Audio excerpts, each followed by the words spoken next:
Welcome to Retirement GPS, navigated by Zynergy, your roadmap to a secure and confident retirement. Each week, we explore strategies, stories, and planning frameworks designed to help you navigate the complexities of life after work.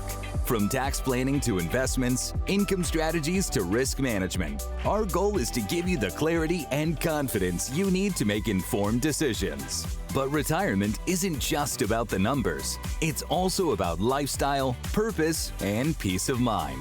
We're here to guide you through both the financial details and the personal dimensions of this next chapter. Let's chart today's course. Welcome back to episode 4 of the Retirement GPS podcast, where we help you stay on course towards a confident, purpose-driven retirement. I'm your host, Ryan Zacharczyk, certified financial planner and founder of Zynergy Retirement Planning. And of course, as usual, I'm joined once again by my co-host, associate planner, the man, the myth, the legend, Zynergy's Zane Belcak. Hey, Zane, welcome. Hey, thank you, Ryan. I really appreciate the intro. It's always great to be here. Today's topic is one I'm especially glad we're diving into because whether you're just getting close to retirement or starting your financial journey, this is something that applies to everybody.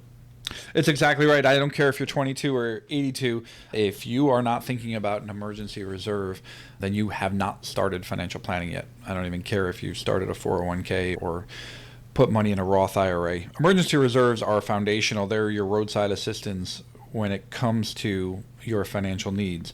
And it may not be that much of an exciting topic to most people, but there's a lot of nuance to it. And frankly, a lot of people don't even know where to start because they feel like it can be overwhelming. Now, obviously, our topics and our conversations are tiered towards retirees, but we also are going to touch a little bit on people just starting out. So we give everybody an opportunity to learn how to have a proper emergency reserve for their retirement plan. So let's start with a basic definition. At Zynergy, we define the emergency reserve as a safe, liquid, and accessible cash component. Okay, so money that you can tap into right away.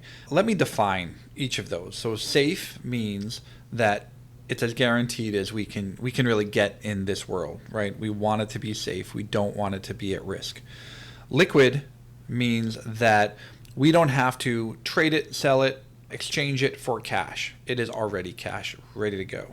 And accessible means that we can get at it, we like to say, in 48 hours time, 72 hours tops, but we can get the money right away.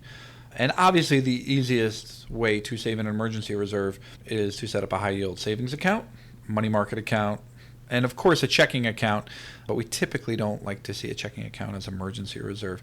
But anything safe, liquid, and accessible. But it's important to understand this money is not invested in the market.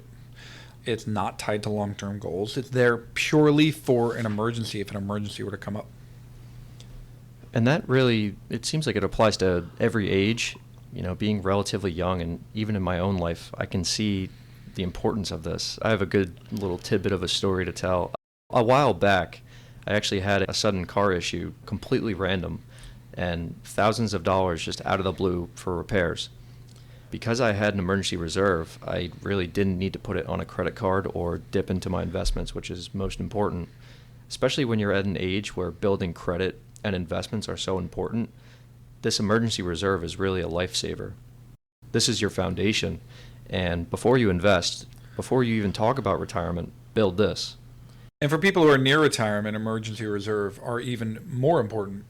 If an unexpected expense were to come up and you don't have that cash on hand, you don't want to be forced to sell investments at a bad time or take taxable withdrawals and push yourself into higher tax brackets when we're planning these multiple sophisticated tax strategies like Roth conversions and things like that. So having that emergency reserve is great, and it's something that we don't even start talking about any other concept in financial planning until we know that this one is taken care of.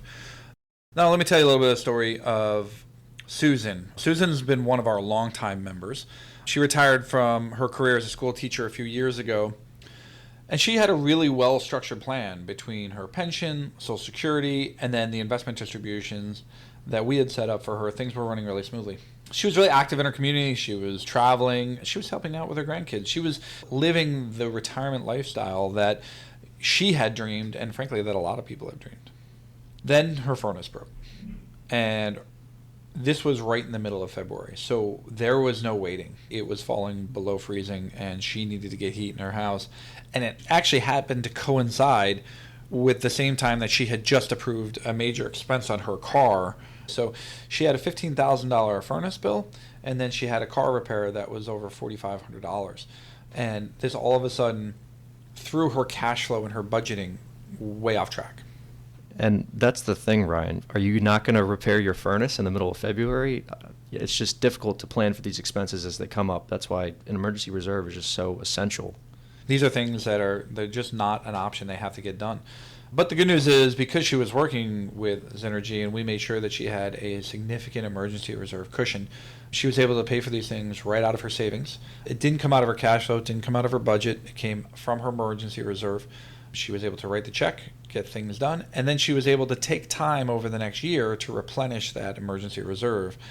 And the nice thing is she didn't have to dip into her investments when things potentially could not have been going well in those investments, and kept her long-term plan on track. That's the benefit of that emergency reserve.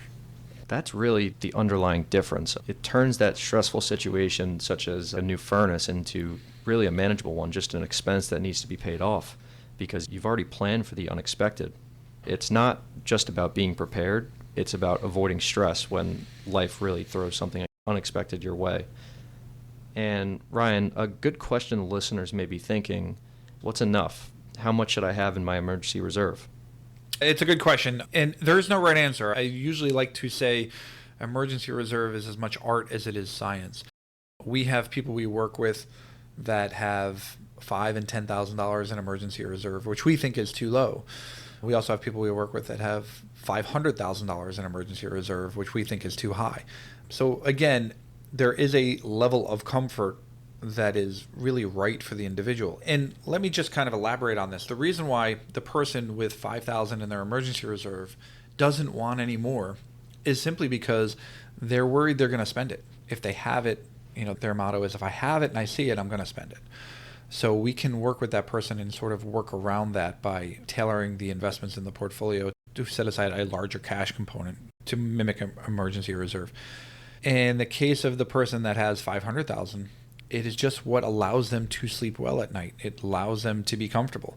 So having way too much in emergency reserve is a problem in a different way. But for this person, it's what they want. It's what they feel comfortable with. It's almost like their security blanket. So they're not worried and stressed in their retirement. You've probably heard rules of thumb, things like 3 months, things like 6 months, even a year's worth of expenses. These are all helpful starting points, but I have to tell you, and if you're not working with an advisor, just get yourself 3 months of living expenses set aside is a great start. It is certainly better than nothing.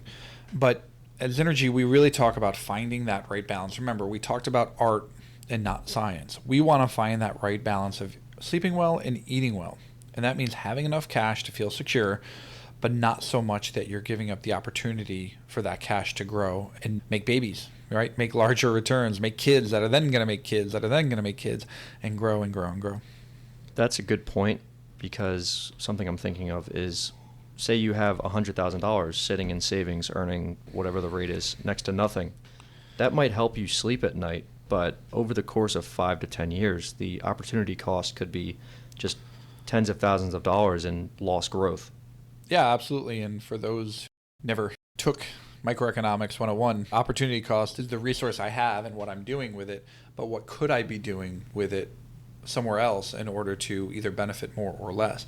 And in this case, as Zane points out, the question is, if I have $100,000 that's sitting in a savings account earning 3%, maybe if I'm lucky 4%, and that's really lucky today, if I can get 4% in my savings account, but I'm getting 7 or 8% in my investment account, you do the math, you're looking at $3,000 to $4,000 a year in growth that I'm losing year in and year out, as long as that $100,000 is sitting in savings. That's our opportunity cost. So exactly right, Zane. The goal here is to strike the balance. We typically recommend anywhere from 3 to 12 months of essential expenses, things like food, housing, medical bills, transportation, insurance. Now, 3 to 12 months is a very broad range, right? You could drive a truck through that range. For somebody who's spending $5,000 a month on those expenses, 3 months is 15,000 and 12 months is 60,000. That's a huge range. And the reason why it's a huge range is because, like most things in financial planning, it's different for each person. From each person, based on, again, what their comfort level is, but also what is a guaranteed level of their income sources. If we have somebody who is a salesperson who is not retired and they're getting commissioned income, some months they may make 20,000 and some months they might make zero. We want a larger emergency reserve for someone like that. We want to make sure that they have enough cash, far more cash than somebody who is working for a secure job as a teacher or a healthcare provider where they know that their job is very little chance of risk and they have consistent salary. For retirees, we do like to push a little bit more towards the 9 to 12 months. Having a little bit higher cash reserves gives them the comfort level of knowing that no matter what's going on in the environment, the market environment, that they have enough cash to pay those basic bills. So Ryan, here's another question, and this is really on the other end of the scale, and it's actually a question we've heard in meetings many times. So what if I had a ton of money, say like $500,000 in an IRA or my Schwab brokerage account? Wouldn't that count as my emergency reserve? Yeah, I actually heard that about a week ago where somebody said, why do I need an emergency reserve? I have you, right? And they mean us and the money that they have invested with us. And although I understand that, specifically, we'll talk about investments in a future podcast, but in a diversified portfolio, some of that money would be cash or cash equivalents. It is not the same as an emergency reserve because it is not liquid in the sense that they can have it as quickly as we'd like to see them have it. And the short answer is no. Your investments are not your emergency reserve. Investments are designed for a specific strategy. Even if you're in retirement and you're taking distributions from your investments, we design them in a specific pattern so that there's a certain amount of cash in that portfolio for distributions, and then the rest of the money is designed for different things specifically to grow over time. And if you're coming to us on a regular basis and needing to draw $15,000, $20,000, $30,000 for emergencies that come up that are unforeseen, that is dramatically altering the way we're going to do our asset allocation. Really, it becomes a problem because of the market volatility. The accounts themselves are not stable because a portion of the accounts may be stable, but there's another portion that's going to be really volatile. And too many emergencies, like the case of our story earlier with Susan needing to take money in February for her car and the furnace at the same time, if that just happened to be in a bad market environment, we're going to have a problem in our portfolio that's going to cause a rebalance.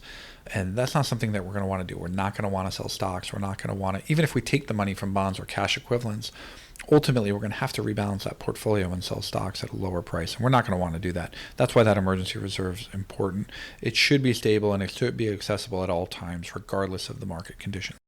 Okay, so yeah, that makes sense. So even if someone has a large investment portfolio, I guess they would still need a cash reserve that's totally separate, just ready for the unexpected. Exactly. And think of it like this. Your investments are the engine of your plan, but your emergency reserve, like insurance, are the brakes and your airbags, right? We hope you don't need them. Nobody ever buys fire insurance on their home, and our homeowner's insurance fire is covered. I have never met somebody who said to me, man, every year I'm paying for this fire insurance and my house has never burned down. I can't believe I'm wasting my money on this fire insurance. I wish my house would just burn down so I could use it. No, it's there in case we need it, but we don't ever want to use it. We hope we don't need them. But when you do, you'll be glad that they're there. All right, so we've got the how much covered. So now let's talk about where to actually put the money. Brian, do you recommend a specific kind of account? Does FDIC mean anything to you?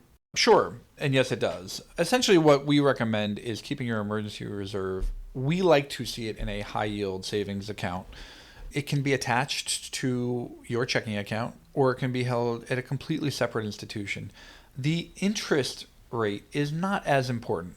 However, once we have FDIC insurance, and let's talk about what that is. FDIC insurance stands for Federal Deposit Insurance Corporation, which basically means the federal government is backing up our cash, right? If the bank were to fail and we have $250,000 per depositor or less, then the government will step in and replenish our cash. So we won't lose any money. That's to us safe, right? That satisfies that safe component. So when we're investing, we don't necessarily need FDIC insurance, but we want federal protection. And there are other types of accounts that have federal protection. If we buy treasury bills or something like that, will also be federal protection. If we buy I bonds, EE bonds, that's federal protection. But typically we want to find an FDIC insured savings account. FDIC is important because it means your money is protected up to the legal limit, and we know that we're not going to worry about bank failure. Okay, so once we have the FDIC insurance, once we have an account that we can access and get the money relatively quickly, then beyond that, the interest rate is something that we can look for. But getting an extra 0.5% on your money, even if you're talking about $50,000 or $100,000, it's not a tremendous amount of money. That it's not so much money that we would want to sacrifice the safety, the liquidity, and the accessibility of our money. Those are the main priorities. But once we have those three things, then we can start looking for a better rate. Okay, yeah, that's something that I really think people overlook, especially that FDIC insured portion. Just because your account says savings doesn't mean the money's automatically safe. If you've got more than the FDIC coverage limit at one bank, which Ryan had mentioned before, something wise to think about is splitting it up. Yeah, it's a good point. We do see that all the time, especially people who get windfall cash, whether it be from the sale of a house or the sale of a business. And what they do is they'll take all that money, take $1 million or so, and put it into a checking account or a savings account and say, no, my money's safe, it's in the bank. I don't care what bank you're with. Banks do fail, and they have failed very recently. We had two pretty large banks fail very recently in 2022. The $250,000 limit for 2025 per depositor is just something to keep an eye on. If it's a joint account, you have $500,000. If you have more cash than that in the short term, just split it up, invest it in different banks, just to make sure that money's there. We don't want you dipping into that money for things like the big screen TV or vacation or holiday shopping. This labeled emergency fund and really is only touched when it's an emergency. And for those in their 20s or 30s, someone my age, this does sound intimidating. Maybe you're just getting started and the idea of saving even 6 months of expenses feels way out of reach. Start small. Yeah, and I can't emphasize this enough. When we start talking with people, just even people out of college, I never tell you when you take your first job, don't invest in a 401k. That's always something that we should start doing. But really, the first main priority in your financial plan, if you're just starting out, is to get this emergency reserve built up.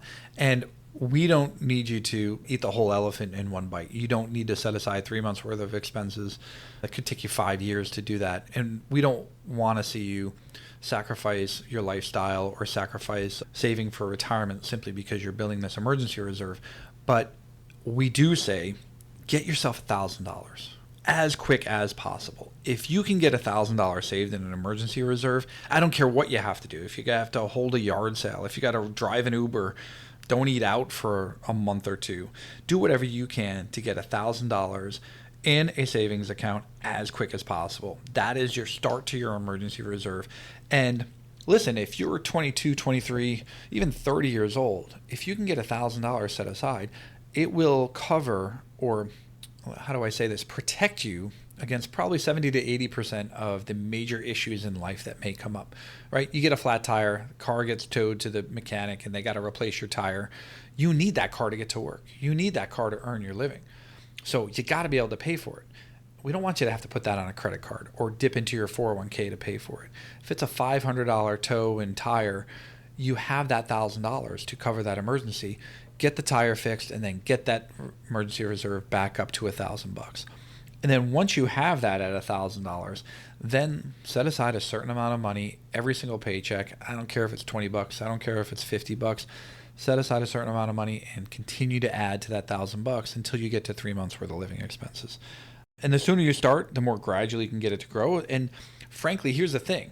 The more confidence that you'll have in your financial life, that you can now go out and do other things. We always like to say, we're building your financial empire. Like when you're 22, 23, 24, you're building a financial empire. When you're building an empire, and the first thing you do is you've got your castle first thing you want to do is protect it, right? You can't go out and conquer other worlds until you've protected your castle. Your emergency reserve is your financial moat. So get that moat dug. It doesn't have to be the biggest moat in the world, but get something dug. Save that $1,000 and then set up regular recurring savings so that you're growing that over time. And that's pretty relieving for someone, especially my age. And I'm sure you can remember, Ryan, just a thought of saving something like $10,000 when you're right out of college and you have bills, car loans, student loans, social life. It seems a bit overwhelming, and that $1,000 buffer to begin really relieves the tension. Yeah, absolutely. And when I was your age, Zane, I think I was working on inventing fire, but it was a really, really valuable technology to me.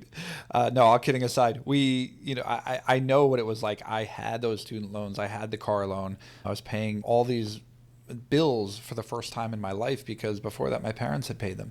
And yeah, I had a job, but I wasn't making very much money. So understanding, start small. Start with that $1,000. So let's wrap up with a few action steps here. First and foremost, let's go back to our retirees here. Calculate your essential monthly expenses. So the things like your housing, your food, your medical, your transportation. You don't need to calculate your income, right? We don't need to calculate what do I earn every month, because if you were to lose your job or if you had an emergency come up, you really would only focus on the essentials at that point. If you're out of work, you're not concerned about paying income taxes, which would come out of your paycheck. So look at your essential living expenses. Multiply them by anywhere from 3 to 12, right? So that's 3 to 12 months worth of those expenses. Now, I'm not going to tell you what is the right number for you. If you think about this, if you have a secure job, if you're comfortable in a lot of other areas of your financial life, maybe 3 months of emergency reserve is plenty for you. And if you're retired, or if you have a variable stream of income, if you're retired and you're counting heavily on your investments to pay you for your lifestyle, probably 12 months is better for you, right? If you're a salesperson, if you have inconsistent income, if you are dual income that are high income and high probability of losing a job, 12 months is probably a better fit for you. Review your current accounts. So how close are you? Are you there yet? Are you way off? Open a high yield FDIC insured savings account so that you have it, if you don't already have it. That way you have that account ready to go, and you've got your target now that you set and you're ready to go. Make sure those funds are separate. These are not part of your checking account. It's not part of your investment accounts. We do not want this to be money in and out, right? Money in is your paycheck, and then money out are the bills that you pay. This is a completely separate account.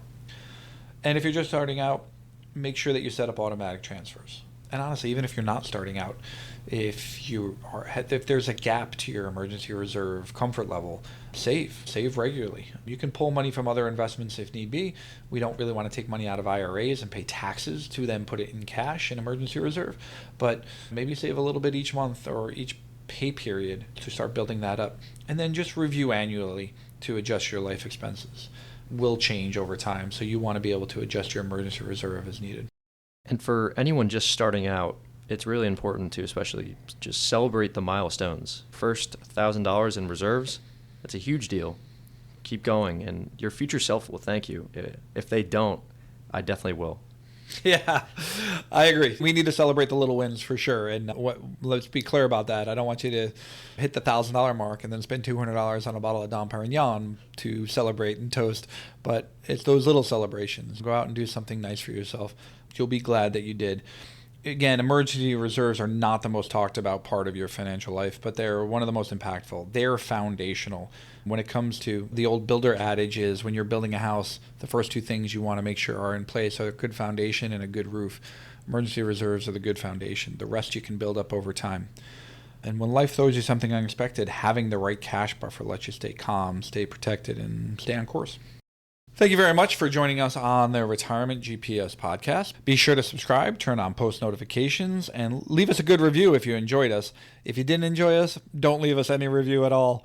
Thanks a lot, guys. Next time, we'll be diving into investing in retirement, which is, of course, one of the hottest topics, the things that most people want to talk about, how to create income, manage the volatility, invest with intention as you transition into the next phase of your life. And until then, stay intentional, Zane, and keep your retirement on course. Thanks a lot, guys. Thanks, guys.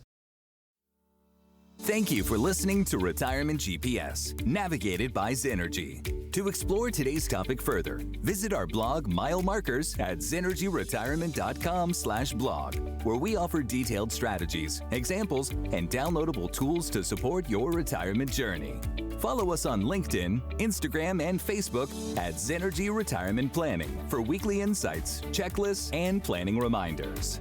If you found this episode helpful, please subscribe, leave a 5-star review, and share it with someone planning for their future. Until next time, keep navigating toward a confident retirement. This podcast is for informational purposes only and is not intended as investment, legal, or tax advice. Listeners should consult their own financial, tax, and legal advisors before making any decisions. Zynergy Retirement Planning is a registered investment advisor located in Red Bank, New Jersey.